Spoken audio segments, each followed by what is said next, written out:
The morning they brought me to the palace, it was raining. Not the soft kind of rain that whispers against window panes and makes you feel poetic about your life. This was the brutal, indifferent kind. Sheets of cold water that flattened my blonde braid against my neck and soaked through my gray cloak before the iron gates had even finished opening. I stood in the courtyard with mud on my boots and water dripping from the hem of my dress, and I thought, this is exactly the right weather for this. Because I had not been sent here as a gift. I had been sent here as a solution to a problem no one else wanted to solve. 3 weeks ago, a messenger had arrived at the border village of Dunwall, my village, carrying a royal decree sealed in black wax. The Alpha King required a mate.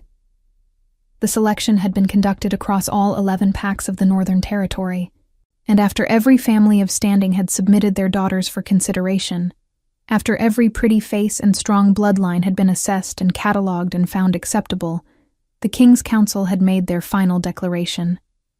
They needed an Omega, not just any Omega, a true one. Rare, they said. Stabilizing. The kind of presence that could quiet a war room when the alphas inside it were minutes from tearing each other apart. The kind of woman whose nature worked like gravity. Not loud, not powerful in the conventional sense, but foundational. My pack elder had looked at me across his cluttered desk with something between pity and relief. "Elsie," he'd said carefully, "you are the only unmated Omega of age in Dunwall." He did not say congratulations. He did not say you should be honored. He folded his hands on the desk and watched me with the expression of a man delivering news about the weather. Something unfortunate that no one could help. I had not cried. I had not argued. I had packed one bag, said goodbye to the small herb garden I kept behind my cottage, and walked to the road where the royal carriage was already waiting. The driver had not helped me with my bag. The 2 guards flanking the carriage had not acknowledged me beyond a brief, sweeping look that landed somewhere between assessment and dismissal. I had not imagined they would. I was not the kind of woman men rushed to assist. I was 23 years old, unremarkable in the way that people describe a field in winter. Functional, present, not particularly interesting to look at. My hair was the pale gold of old straw. My eyes a quiet gray-green that tended to disappear in any room with stronger colors in it. I was not small enough to be delicate, or tall enough to be striking. I existed in the comfortable middle distance of most people's attention spans, noticed when useful and overlooked when not. That had suited me, for most of my life. It did not seem like it would suit me here. The Palace of the Iron Crest was enormous in the way that things built to intimidate are always enormous. All dark stone and sharp angles, towers that cut upward into the gray sky like accusations. The courtyard was filled with wolves even in the rain. Guards in leather armor standing at rigid attention. Servants moving with the quick, purposeful efficiency of people who had learned that hesitation was expensive. Everything smelled of pine resin, iron, and something older underneath.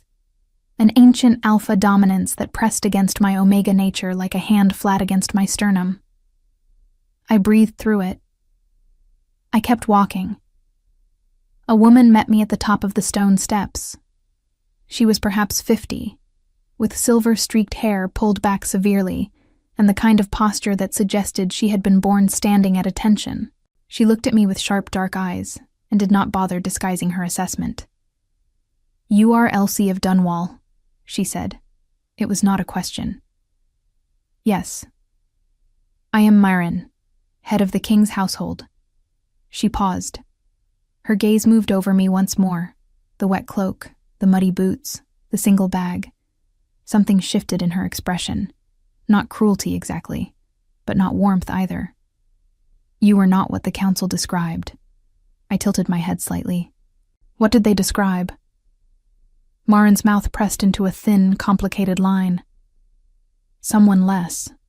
Composed." She turned briskly. "Come, I'll show you to your rooms. The king will not receive you today." I followed her through corridors of dark wood paneling and iron sconces, past tapestries depicting battles I didn't know the names of, and wolves mid-shift in scenes of ancient war. The palace was alive with quiet, controlled activity. Maids carrying linens, two young warriors arguing in low voices near a window, an elderly advisor hurrying past with a stack of scrolls under one arm and no awareness of anyone around him. No one looked at me. I was already furniture. My rooms were in the east wing, away from the main hall. They were not unkind rooms. A wide bed with heavy wool blankets, a writing desk near the window, a fireplace that Marin lit with practiced efficiency. But they were clearly not the rooms of someone expected to matter. They were comfortable in the way of spaces designed to keep someone contained without technically being a cell. I set my bag down on the bed and went to the window. From there, I could see the training yard below, a wide rectangle of packed earth where a group of warriors were sparring in the rain with the cheerful disregard for discomfort that seemed to be the palace's unofficial culture. Two of them were laughing about something. A third was demonstrating a hold to a younger trainee, walking him through the motion with patient repetition. And at the far edge of the yard, alone, stood a man who was not sparring with anyone. He stood with his back to the palace, facing the tree line beyond the yard's boundary wall. He wore no cloak despite the rain. Dark braids ran down his back, wet against black leather armor, and even from 3 floors up and half a courtyard away, the weight of his presence was something I could feel. Not hear, not see exactly, but feel. The way you feel a change in pressure before a storm. I knew who he was without being told. Alpha King Xander did not move.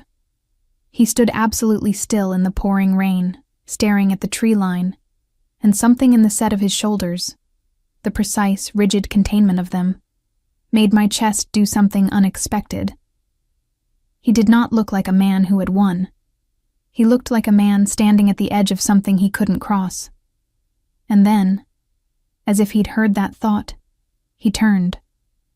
Not toward the yard, not toward the palace, directly up, directly at the window where I was standing. I did not step back. I don't know why. Every sensible instinct I had said to move, to disappear into the room's shadows the way I had learned to disappear in every room I'd ever occupied.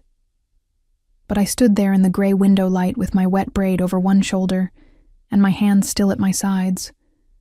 And for 3 full seconds, across the entire distance of rain and stone and rank and expectation, Alpha King Xander looked at me. His expression did not change, but something in it, some quality of the stillness, shifted. Then Marin knocked on the door behind me and said dinner would be brought to my rooms, and by the time I turned back to the window, the yard was empty. He was gone. I pressed my fingers to the cold glass and held a breath I hadn't realized I'd been keeping. Something just changed, I thought. I don't know what. But something did. I did not sleep well that first night. The palace had its own sounds. Deep settling groans from the stone walls, the distant rhythm of guards changing shifts, wind moving through corridors in ways that suggested the building had opinions about the weather. I lay in the wide bed with its heavy blankets and stared at the ceiling and listened to all of it, cataloging each sound the way I had always cataloged unfamiliar environments, building a map of the place through noise alone.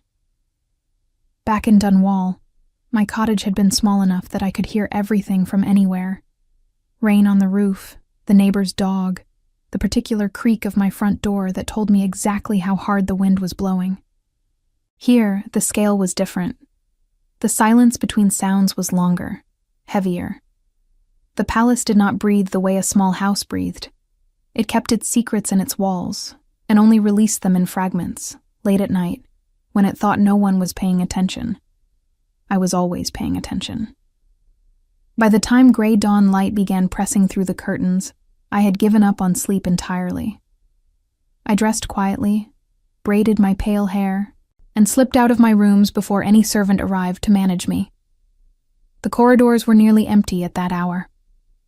One guard nodded at me from his post, acknowledging my existence with the minimum effort required, and a kitchen girl carrying a basket of bread glanced up and then away again, with the practiced invisibility of someone who had learned not to notice things that weren't her business. I moved through the east wing and followed the smell of cold stone and pine until I found a side door that opened onto a narrow garden tucked against the palace's eastern wall. It was not a grand garden. It had none of the formal, architectural ambition of the grounds I'd glimpsed from my window. This was an older space, a long rectangle of raised beds and climbing trellises that had clearly been tended once and then gradually abandoned, taken back by whatever wanted to grow there without instruction. Dried lavender stalks still stood in rigid rows in one bed. Something that might have been sage, or might have been years of determined weeds, had colonized another completely. Against the far wall, a climbing rose had escaped its trellis entirely and was doing exactly as it pleased across 6 feet of old stone. I stepped inside and felt my shoulders drop by about 2 inches. This was a language I knew. I crouched beside the nearest raised bed and pressed 2 fingers into the soil. Cold, dense, waterlogged from yesterday's rain, but underneath that, darker and richer than I'd expected. Good bones, my instincts said. Neglected, not ruined. No one uses that garden.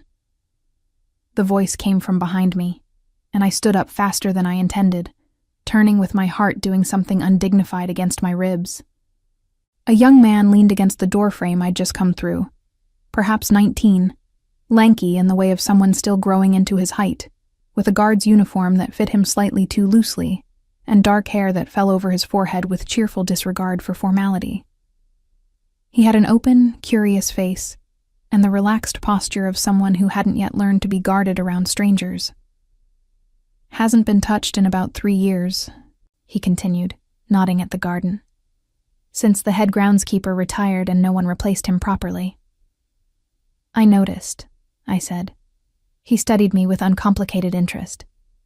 "You're her. The Omega they brought from Dunwall." "Elsie," I said. "Cade." He pushed off the doorframe and came to stand at the edge of the first bed, looking down at the sad lavender stalks with the same expression he might have used for a moderately interesting puzzle. "I'm one of the King's junior guards, 3rd rotation, which mostly means I stand in corridors for 6 hours and try not to fall asleep." He paused. "Do you actually know about plants, or were you just crouching there for something to do?" "Both," I said honestly. He laughed. It was a good laugh. Uncalculated, genuine. The kind that made you want to earn it again. Over the following hour, while the palace woke up around us and the sky shifted from gray to a pale, watery blue, Cade told me things that no official briefing would have mentioned. He had that quality that young people who are naturally kind and not yet politically careful often have. A willingness to simply tell you things without calculating the advantage in it first. He told me the names of the King's 4 senior advisors, and which 2 of them genuinely hated each other. He told me that the Great Hall was coldest in the northwest corner, and warmest near the 3rd pillar from the left, which mattered if you were going to be standing in it for long periods. He told me that the kitchen produced extraordinary bread on Tuesdays, because the head baker only worked Mondays and Tuesdays, and the rest of the week was managed by her assistant, who was competent, but not extraordinary. He also told me, with the careful, sideways delicacy of someone conveying important information in an unofficial capacity, that the King's Council had not been pleased with the Dunwall selection. They wanted someone from one of the 5 main packs, Cade said, pulling a dead lavender stalk out of the ground with idle hands. Stronger political connections. They had 3 candidates lined up, daughters of pack leaders, the kind of match that comes with alliances and trade agreements and all of that. He turned the dried stalk between his fingers. "The king overruled them." I went still. "He chose Dunwall specifically?" Cade glanced at me sideways. "He chose Omega specifically. Said the pack politics were the problem, not the solution. And if he was going to take a mate, he was going to take one who didn't come with a faction already attached to her." He paused. "The council was furious. They're still furious, if I'm being honest." Another pause. "I probably shouldn't have told you that." "Probably not," I agreed. "But I'm glad you did." He smiled at that, unrepentant. I turned the information over in my mind as I walked the rest of the garden's length. Xander had chosen this, not chosen me. He didn't know me, and I held no illusions about that. But he had chosen the shape of this arrangement deliberately, strategically, over the objections of the people around him. That was not the act of a man simply following tradition. That was a man trying to solve something. The question was what? I was still thinking about it 2 hours later, when Marin found me in the garden, with my sleeves rolled up and soil on my hands, having made an executive decision about the state of the neglected beds that probably no one had authorized me to make. She stood at the garden entrance and looked at me for a long moment. "The king will receive you this morning," she said. "In 1 hour." Her gaze moved to my hands. "You should wash." "Yes," I agreed. "Elsie." She paused, and something in her voice shifted, not softer exactly, but more careful. "The king is not a simple man to read. Do not mistake his silence for indifference, and do not mistake his directness for cruelty." She seemed to weigh something internally. "He has been alone for a long time, longer than people realize." I looked at her steadily. "Why are you telling me that?" Marin's expression did something complicated. "Because you did not flinch when I told you that you weren't what the council described," she said. "Most women would have asked what was wrong with them. You asked what they'd been told." She turned to leave. "That is either foolish or interesting. I haven't decided which." She left before I could respond. I stood in the neglected garden with dirty hands and thought about a man standing alone in the rain, staring at a tree line he couldn't cross. I thought about a king who had overruled his entire council to avoid a political match. I thought about long corridors and heavy silences, and a palace that kept its secrets in its walls. He has been alone for a long time. An hour later, clean and composed, I knocked on the door of the king's study. The guard outside opened it without a word. The room was large and lived in. Maps across every surface. Books stacked with the organized chaos of someone who actually read them rather than displayed them. 2 iron candelabras burning low. It smelled of leather and ink, and something woodsy underneath, dark and grounding. Xander stood at the far window with his back to me. He was exactly as he had appeared from 3 floors up, massive in the quiet way of things that don't need to announce themselves. Dark braids falling between his shoulders, leather armor worn with the ease of a second skin. The faint scar along his jaw was more visible at this distance. His hands were clasped behind his back. He did not turn when I entered. The silence stretched for 10 full seconds. I did not fill it. Then he said, without moving, "You were watching me from the east window yesterday."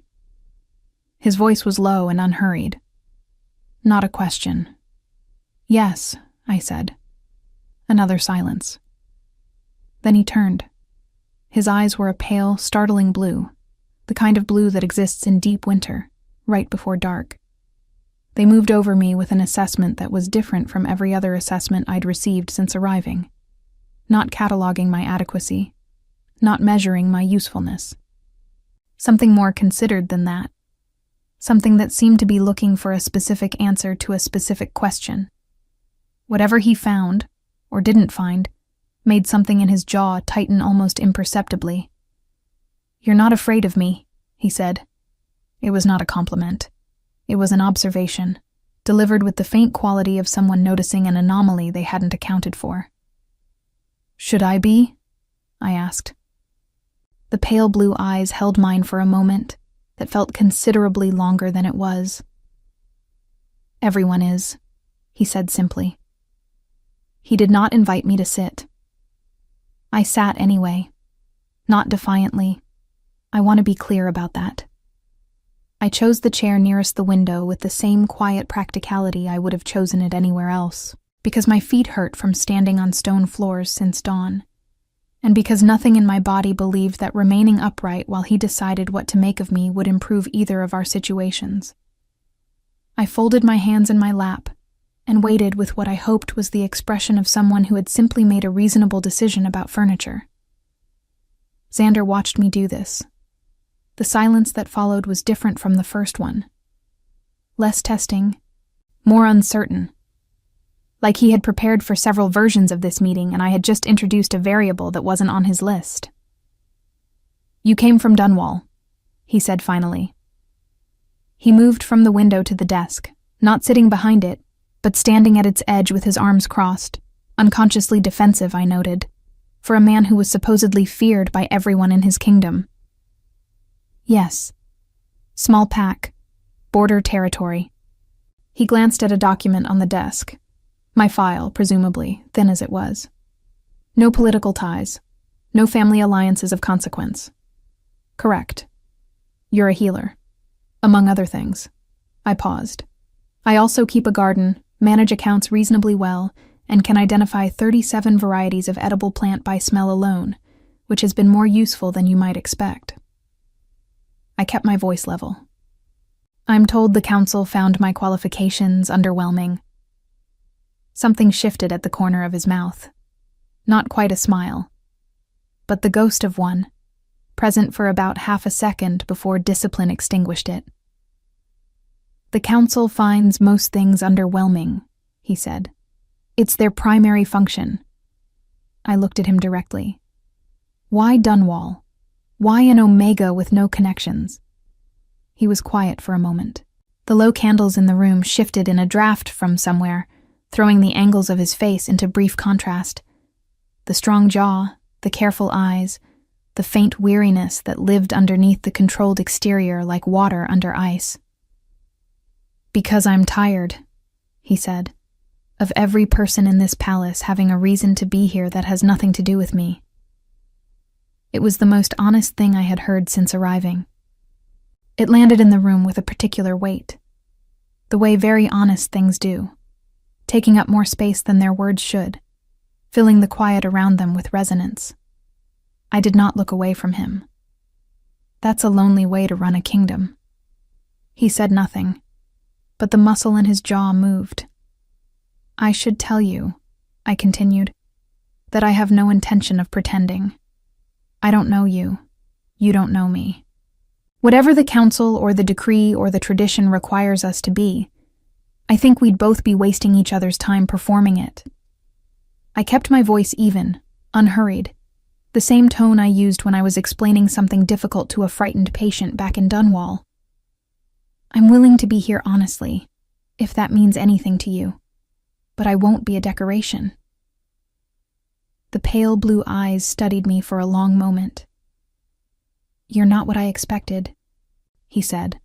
"So I've been told." I met his gaze. "What did you expect?" He unfolded his arms and turned back toward the window, not dismissively, but with the quality of someone who needed a moment to put something back in order internally. "Someone quieter," he said at last. "I am quiet," I said. "I'm just not silent." This time the corner of his mouth moved and stayed moved, just briefly. A fraction of expression that felt, in that austere room with its maps and its candles and its weight of authority, like something unexpectedly rare. He dismissed me after that. Politely but clearly. The audience was over. I rose, smoothed my skirt, and walked to the door. "Elsie." I turned. He was still facing the window, his back to me. "The East Garden," he said. "Do what you want with it." The weeks that followed had a rhythm I hadn't anticipated. I was not, as I had half expected, installed into formal court life. Presented at dinners, paraded through functions, displayed as evidence of the king's mating selection. The council clearly would have preferred that. I heard it in the way they spoke around me when I appeared in the great hall for meals, their voices carrying the particular quality of complaints being managed rather than voiced. Elder Soren, the eldest of the 4 senior advisors, white-haired and precise and constitutionally opposed to anything that hadn't been done before, watched me with barely disguised irritation every time I entered a room. I was not performing well as a symbol. Symbols were meant to be seen. I spent most of my time in the East Garden. Within the first week, I had cleared the waterlogged beds and turned the soil. Within 10 days, I had sent a carefully worded request to the kitchen stores for seeds, practical ones, medicinal and culinary both, and received them via Marin with a note that said only the head cook approves in her economical handwriting. By the end of the second week, the climbing rose had been gently redirected back toward its trellis. The sage beds were cleared and replanted, and Cade had taken to stopping by on his off-rotation hours to hand me tools and ask questions about plants with the focused enthusiasm of someone who had found an unexpected hobby. He brought others, eventually. First, a kitchen girl named Petra, 16, freckled, determinedly cheerful, who had heard there was fresh lavender growing and wanted to see it. Then 2 of the younger warriors from the training yard who had been set to light duties following minor injuries and had been sent by their captain to do something useful while they healed. Then, somewhat surprisingly, the elderly advisor with the scrolls I had seen on my first day, who turned out to be called Aldrich, and who had apparently maintained a private interest in herbalism for 40 years, without anyone in the palace being aware of it. They came for different reasons. They stayed because the garden was, I was slowly understanding, the only place in the Iron Crest where no one was required to be anything in particular. I didn't plan it that way, but I recognized it when it happened. Xander and I did not meet formally again during those weeks, but I became aware of him in the way you become aware of weather, through evidence rather than direct observation. A map moved from the Great Hall to a room closer to my corridor, suggesting changed patterns of movement. Marin mentioned, with the careful casualness of someone passing on information they wanted passed on, that the king had canceled 2 council meetings in favor of extended rides through the northern forest. Cade told me, while helping me stake a row of climbing beans, that the king had been sleeping better, and then looked immediately as if he hadn't intended to say that. "How would you know that?" I asked. "Third rotation," Cade said, with the dignity of someone pretending not to have just revealed something significant. "We notice things." I pressed the information flat in my mind and planted the next stake. 3 weeks after my arrival, I was crossing the upper corridor near the library when I nearly walked directly into Xander, coming around the corner from the opposite direction. We both stopped. The corridor was narrow, the morning light coming sideways through the tall windows, and at this distance, 4 feet, maybe 5. The weight of his presence was something I felt in my sternum, the way I'd felt it in the courtyard on the first day, but closer now, and different, less like pressure, more like warmth. He was carrying a book. The detail struck me as unexpectedly humanizing. "You've been working in the East Garden," he said. Not an accusation, not a compliment. An observation offered with the particular quality of someone who had been watching something develop from a distance and was now acknowledging it directly. "You said I could," I pointed out. "I did." He glanced down at the book in his hand, then back at me. Something in his expression was doing something careful. "The kitchen tells me you've been using the stores, medicinal plants, and culinary. The cook has opinions about rosemary. She has opinions about everything." The ghost of that almost smile again. "People are talking about it. The garden." I waited. "They say it's the first place in this palace that doesn't feel like a place where something is about to go wrong," he said. The words were delivered with such flat honesty that it took me a moment to understand what he was actually saying, what it cost him maybe to say it. I looked at him in the sideways morning light. This enormous, guarded, quietly exhausted man standing in a corridor with a book, telling me in his oblique, careful way that something I had done had mattered. "Walk with me," I said. "I want to show you what the sage beds look like now." He looked at me for a moment. Then he tucked the book under his arm. "All right," he said, and we walked. The trouble started on a Tuesday. I know it was Tuesday because the kitchen had produced extraordinary bread that morning, the head baker's doing just as Cade had promised. and I had brought a small loaf out to the garden where Aldrich was explaining the difference between common time and wild time to Petra with the focused intensity of a man who had waited 40 years for someone to ask. The morning was cold but clear, the kind of autumn clarity that makes everything look sharp-edged and slightly too real. And I had been thinking, quietly, and without examining it too closely, that for the first time since arriving at the Iron Crest, something in my chest had stopped bracing for impact. Then Marin appeared at the garden entrance with her formal expression on, the one that meant something official was happening, and said that Elder Soren had requested my presence in the council chamber. Not the king, the council. I set down the bread. Petra looked at me with large eyes. Aldrich's hands went still on his time. Now? I asked. Yes, said Marin. And then, very quietly, so only I could hear, be careful. The council chamber was everything the garden was not. A long room of dark stone and high ceilings, the kind of architecture designed to make individuals feel appropriately small. 4 senior advisors seated at a curved table, and Elder Soren standing at its center, white-haired, precise, wearing his authority with the comfort of someone who had never once questioned whether it belonged to him. The other 3 were less memorable individually, but functioned collectively as a single organism of institutional opinion. Harvin, broad and watchful. Kress, young for an advisor and therefore twice as rigid. And Davon, who had the quality of a man perpetually waiting for someone more important to speak first. There was no chair for me on my side of the table. I stood. Elsie of Dunwall, Soren said. His voice was the kind that had spent decades being listened to. Thank you for coming. He did not mean thank you. He meant we have decided to do this and your compliance was assumed. Of course, I said pleasantly. Soren folded his hands on the table. We wished to speak with you regarding your role here at the Iron Crest, specifically regarding certain concerns that have arisen among the council about the nature of your integration into palace life. I kept my expression open and attentive. What concerns? You have, he said, with the careful precision of someone choosing words for maximum effect, made yourself rather conspicuous. For someone brought here in a supporting capacity. He let the phrase land. Supporting capacity. The garden, while harmless in itself, has become something of a gathering point.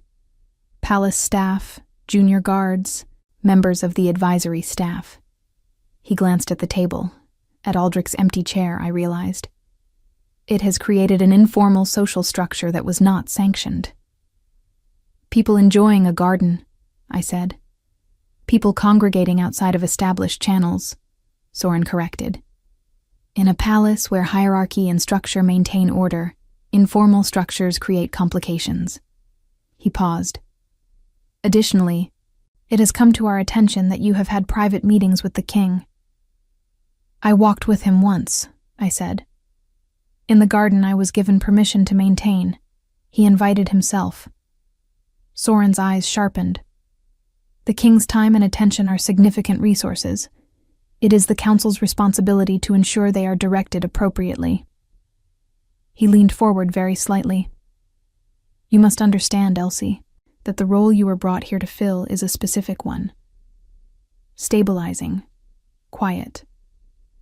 The Omega function, as it has been understood for generations, is to support the Alpha's leadership, not to accumulate independent influence within the court.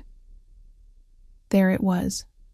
I had been wondering how long it would take them to say it plainly. It had taken 3 weeks and a loaf of bread. I looked at Soren steadily. You're asking me to be less present. I am asking you, he said, with the smooth finality of someone issuing an instruction dressed as a request, to remember your function. The room was very quiet. The other 3 advisors were watching me with various expressions, Harvin guarded, Kress satisfied, Davin still waiting for someone else to define the moment for him. I thought about the garden, about Petra asking questions with her whole body leaning forward. About Aldrich talking about time like it was a language he had kept secret inside himself for decades. About Cade laughing at something I'd said about soil acidity. About Xander standing next to the climbing rose with his book tucked under his arm, looking at the green things growing out of neglected ground, with an expression I hadn't been able to name, but hadn't been able to stop thinking about. "I'll take that under consideration," I said. Soren nodded, satisfied. I walked back to the garden and spent the rest of the morning being very, very still on the outside while everything on the inside moved quickly. Xander found me there that afternoon. He came alone, which was unusual enough that I looked up immediately when I heard the gate. He was not in armor. A simpler dark shirt, sleeves pushed up, the kind of clothing that suggested he had come here directly from something private. He looked at me, and then at the expression I hadn't quite managed to smooth away yet. "What happened?" he said. Not a question. "The council called me in this morning." His jaw tightened. "Soren. He was kind enough to explain my function to me." I kept my voice even. Apparently gardens are politically destabilizing. The stillness that came over Xander then was different from his usual contained quiet. It had an edge to it, something that moved beneath the surface of his composure, the way deep water moves beneath ice. "What exactly did he say?" I told him. Precisely, without embellishment, the way I gave information when I wanted it to be heard clearly. I watched his expression as I spoke, the controlled neutrality of it, and underneath that, something that had weight and heat and was being held very deliberately in check. When I finished, he was quiet for a moment. "I apologize," he said. "That meeting should not have happened." "It happened because they're afraid," I said, "not of me specifically, of the fact that you made a choice they didn't control." I looked at him directly. "They don't know what to do with a mate they didn't select. They can't calculate my allegiances because I don't have any yet. That frightens people like Soren more than an enemy they can name." Xander looked at me with the particular expression I had been trying to decode for 3 weeks. That deep, assessing look that seemed to be searching for something specific. "You're not angry." "I'm very angry," I said calmly. "I'm just more interested in understanding the problem than expressing the anger." He exhaled, a short, quiet sound that wasn't quite a laugh, but carried some of its texture. He moved to the bench at the garden's far end and sat down with the careful deliberateness of a very large man remembering that not everything is built to his scale. After a moment's hesitation, I sat beside him. We were quiet for a while. The rose above us moved in the light wind. Somewhere in the palace, a bell rang the afternoon hour. "The council has been running this kingdom for 11 years, he said finally, "since before I was old enough to overrule them effectively." He turned the words over carefully. "I have spent 11 years learning which battles to choose, learning when to hold still and when to move." He paused. "I am not good at asking for help. I was taught that needing it was a kind of failure." "Who taught you that?" I asked. He said nothing, but his eyes went to the middle distance, and something in them was old and tired and very alone. "Whoever taught you that," I said quietly, "was wrong." The silence that followed was not empty. It was the kind of silence that happens when something true has been said in a space that hasn't held much truth, and the space needs a moment to adjust. Xander looked at his hands. Scarred, strong hands, resting on his knees with the stillness of someone who has learned to keep very careful control of every part of themselves. "There are 3 pack leaders arriving next week," he said. "A summit. The northern borders have been contested for months, 2 packs pushing against the boundary lines, 1 mediating badly." He glanced at me sideways. "The council wants me to resolve it with a show of dominance. Assert rank, establish consequences, end the dispute through fear." "And you?" I asked. "I think that resolves the symptom and makes the disease worse," He turned to look at me fully. These are 3 leaders who have been talking past each other for 6 months, because none of them trust the same language. They need... He stopped. Someone who isn't a faction, I said slowly. Someone with no allegiance to any of the 3 positions. I looked at him. You want me in that room? I want you in that room, he confirmed. Not as decoration. Not as the Omega Mate performing her stabilizing function for the Council's satisfaction. His voice was even, but something underneath it was careful and deliberate. I want you there because in 3 weeks I have watched you walk into every room in this palace and leave it different than you found it, without once raising your voice or asserting your rank. He paused. That is not a small thing, Elsie. The late afternoon light was golden across the garden. The rose on the wall was the deep red of something that had survived 3 years of neglect and grown stronger for it. Somewhere nearby, Petra was humming to herself, unaware that anything was happening. I thought about Soren telling me to remember my function. I thought about what Xander was offering, not in place of that instruction, but in direct contradiction to it.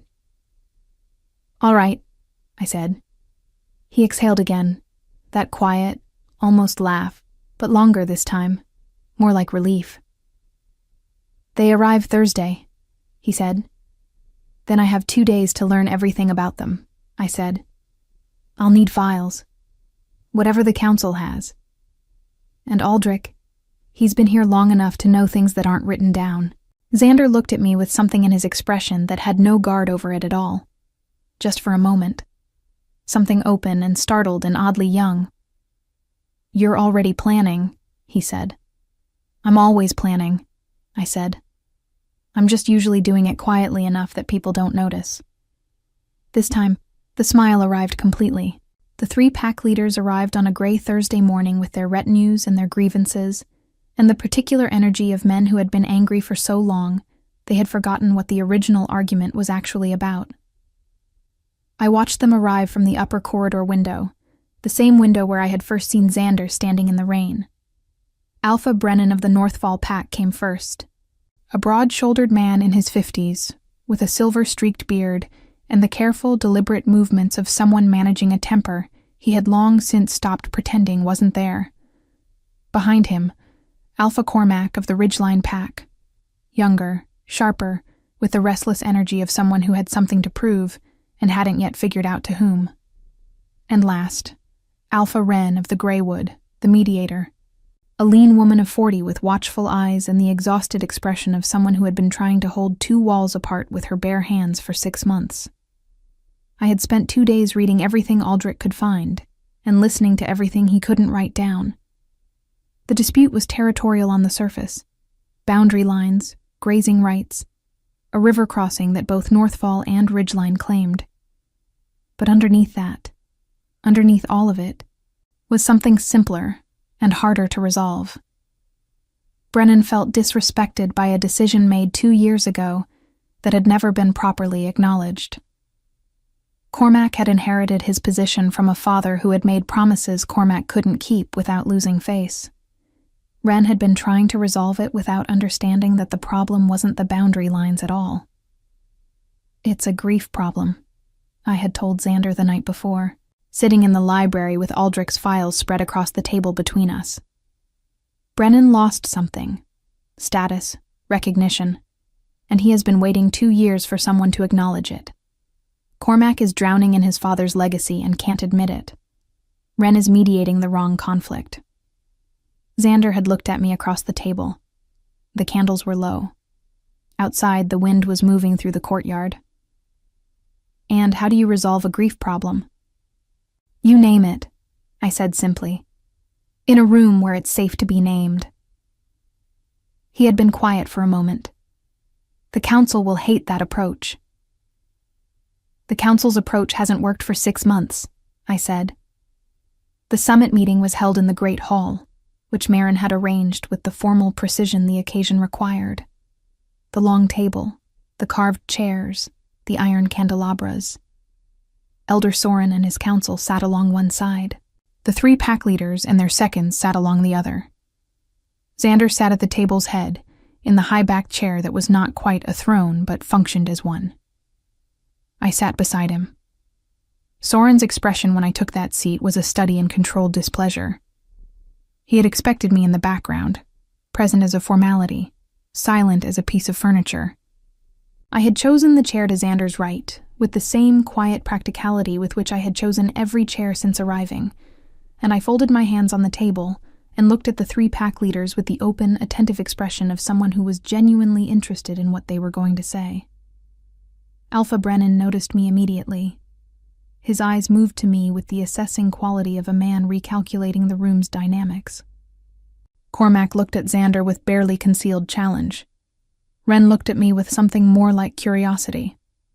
Xander opened the meeting with the kind of clean, direct language he used when he wasn't performing authority, but simply exercising it, stating the purpose, establishing the stakes, making clear that the summit was meant to produce resolution rather than renegotiate positions. He was good at that. I had come to understand that his silence was not emptiness, but compression. That when he chose to speak, the words carried the weight of everything he hadn't said. For the first hour, the meeting went as predicted. Cormac stated his position with the barely managed aggression of someone performing strength for an audience. Brennan listened with the carefully composed expression of a man who had made up his mind before arriving. Ren attempted twice to redirect the conversation toward practical compromise and was talked past both times. Soren looked increasingly satisfied with the proceedings, in the way that men who expect things to fail look satisfied when things begin failing. I waited. The moment came when Cormac finished a long, detailed argument about the river crossing rights, and Brennan simply said, with absolute quiet, "That crossing has carried Northfall Pack's mark for 40 years. My father built the bridge. His father before him maintained the road." He stopped. His jaw was tight. "That is not a boundary dispute. That is something else." The room went still. I said, quietly and clearly, "Alpha Brennan, what was the decision 2 years ago that changed the status of that crossing?" The silence that followed was the kind that happens when a very obvious question has somehow gone unasked for a very long time. Brennan looked at me. His expression shifted, the defensive armor of it loosening, just slightly, at the unexpected directness. "The Northern Territory reassignment," he said carefully. "The Council's ruling. It reclassified the crossing as a shared resource without..." He stopped. "Without acknowledgement of Northfall's prior claim." "Without acknowledgement," I said. "Not compensation, not negotiation. Acknowledgement." Brennan's eyes held mine for a moment. Something in them was tired and old, and had been waiting a very long time to be heard accurately. "Yes," he said quietly. I turned to Cormac. "And your father's agreement, the one that created the current boundary line. What did he promise Northfall in exchange for the reclassification?" Cormac went very still. Around him, his second shifted uncomfortably. "He promised," Cormac said at last, with the careful tone of a man handling something fragile, "formal recognition of Northfall's historical claim. A record in the treaty archive." He paused. "It was never entered." The room was quiet. I looked at Ren. "You've been trying to resolve a boundary dispute," I said gently. "But this was never about the boundary." Ren looked at me for a long moment. Then something in her expression changed. A release of 6 months of accumulated, misdirected effort. "No," she said. "It wasn't. What happened in the next 2 hours was not dramatic. It was not a triumph or a confrontation. It was a conversation, the kind that happens when the actual problem has finally been named in a room where everyone can hear it. Soren attempted twice to redirect toward formal legal frameworks. Both times, Xander let the attempt land, and then said nothing, and the silence drew the room back to the table, to the real work. By the time the afternoon light had shifted to the long gold of early evening, there was an agreement, not a perfect one. Cormac would need to formally enter his father's promise into the treaty archive, a small humiliation for a young alpha still managing his inheritance. Brennan would receive the acknowledgement that had been owed for 2 years, carried in Xander's own hand in a letter that would be read before both packs. Wren would mediate the remaining technical boundary details with both parties present and a clear record kept. It was not a solution built on dominance or fear. It was a solution built on the simple, radical act of someone finally listening accurately. As the leaders and their retinues were led to their guest quarters, Soren approached me in the corridor outside the Great Hall. His expression was not angry. It was something more complex than that. A man reassessing something he had been certain of, doing the reassessment with the discomfort of someone unused to the exercise. "You did not speak much," he said. "I didn't need to," I said. He was quiet for a moment. "The council underestimated you." "Yes," I said simply. "You did." He nodded, once stiffly, the closest he was constitutionally capable of coming to acknowledgement. Then he walked away down the corridor with the measured step of a man choosing his next position carefully. Xander found me in the garden that evening. The last of the autumn light was moving across the climbing rose, which had come into a late, stubborn second bloom. Small red flowers pushing out of wood that should have been done for the season, unreasonable and determined and entirely beautiful. I was sitting on the bench watching them when he came through the gate and sat beside me without saying anything for a long, comfortable moment. "Soren will adjust," he said finally. "He's difficult, not inflexible." "I know," I said. He was quiet. The garden held the particular hush of a place that had been brought back to life and was now simply living. Somewhere above us in the palace, I could hear Cade laughing at something, the sound floating down through an open window like an afterthought.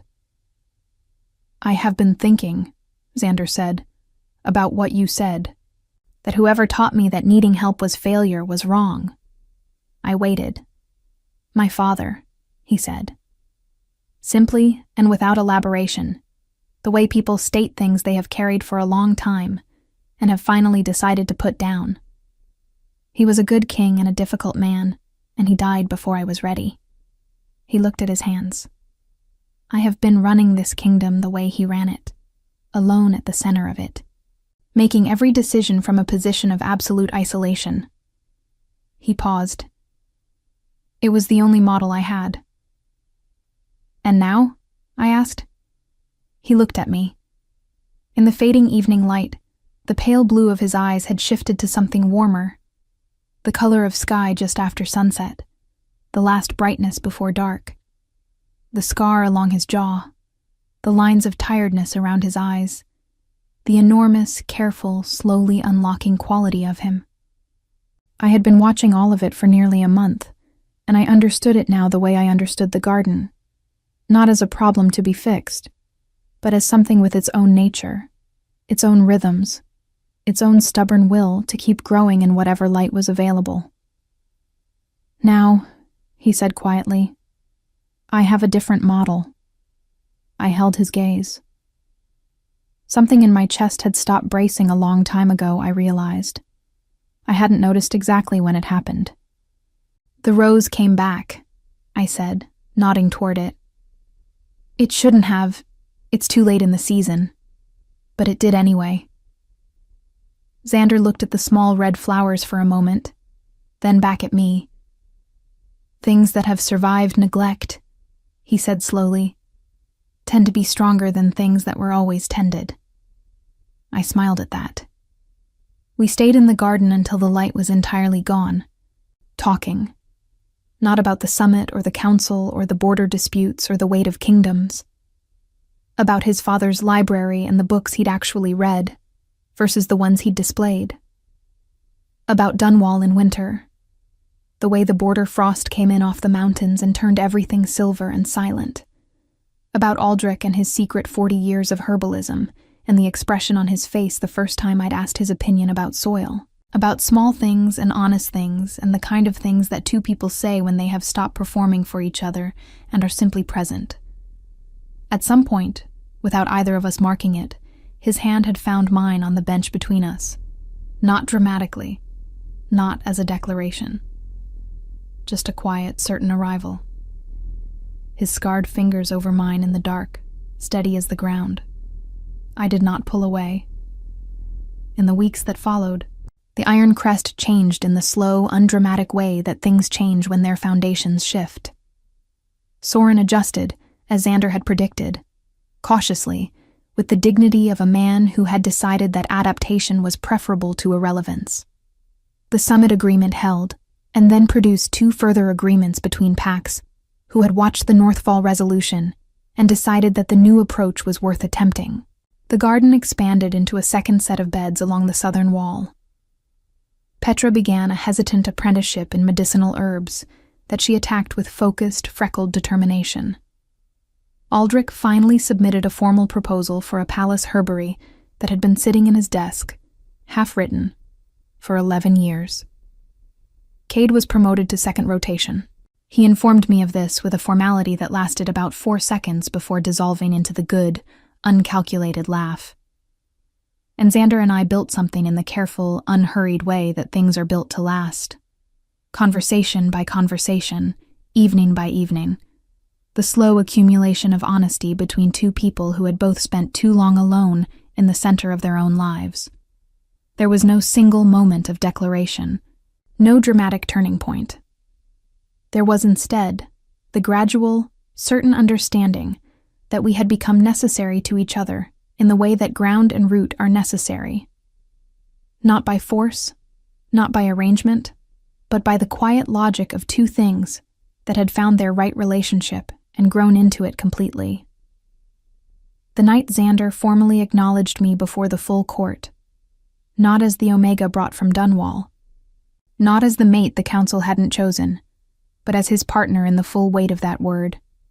Elder Soren stood and offered the formal words of recognition with the expression of a man who had revised his position and was doing so with as much grace as his constitution allowed. I stood beside Xander in the great hall with its iron candles and its dark stone, and its history of battles and negotiations and long silences, and I felt the court's attention settle on me with a quality entirely different from the assessing, dismissive weight of my first day. Not because I had become someone different, but because the room had finally learned to look correctly. Afterward, we went to the garden. It was deep winter by then, the beds turned and resting, the climbing rows bare and dark against the stone wall, waiting with the patient certainty of things that know they will bloom again. The air was sharp and clear, carrying pine and frost and the distant wood smoke of the palace hearths. Xander stood beside me in the cold and looked at the bare rose canes and the turned earth and the long, quiet space of a garden in its resting season. "It doesn't look like much," he said. "It never does," I said, "until it does." He turned to look at me with those pale winter eyes. Warm now, entirely warm, the ice long since thawed. And I looked back at him with the full, unguarded steadiness of someone who had stopped standing in the middle distance of anyone's attention and had claimed, quietly and completely, her own ground. He brought my hand to his mouth. A simple gesture. A certain one. Outside the garden walls, the kingdom continued, its disputes and its councils and its long, complicated history of things left unacknowledged and things finally named. All of it ongoing, as it always would be. But here, in this small recovered space of living things and honest ground, everything was, at last, exactly where it was meant to be, and we were home.